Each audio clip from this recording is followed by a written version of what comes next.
The origins of the Raiders is one of the most interesting stories in the history of sports. They were a charter member of the AFL back in 1960 at a cost of $25,000. However, the AFL, they didn't want the Raiders to begin with. They actually gave a membership to the Minnesota Vikings, who declined, instead opting to join the NFL at a cost of $1 million.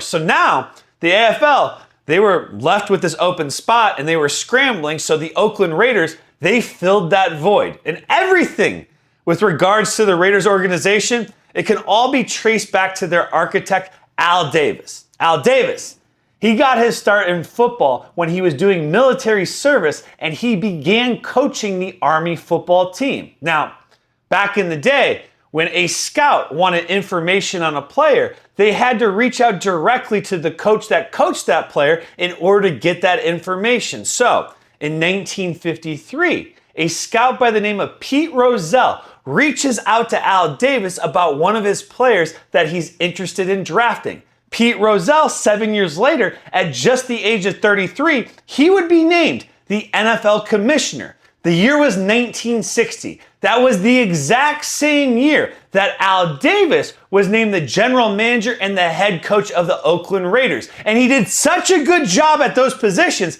6 years later, in 1966, he would be named the commissioner of the AFL. So, you've got the commissioner of the AFL, Al Davis, and his good buddy, Pete Rozelle, who's the commissioner of the NFL. And the year is 1966. So, these two good friends, they begin discussions about a potential merger between the two leagues. However, things between Al Davis and Pete Rozelle, they quickly grow contentious. And Al Davis is then offered a 10% ownership stake to return to the Raiders as their general manager. So he decides he's going to leave all of these merger talks and go back to the Raiders. And a merger, it did finally occur in 1970. Al Davis, he is credited with being a big part of why that merger went through. And slowly, over the years, Al Davis, he started accumulating more and more shares in the Oakland Raiders that would eventually become the Las Vegas Raiders. And by the time that he passed in 2011, he was the sole majority shareholder of the franchise,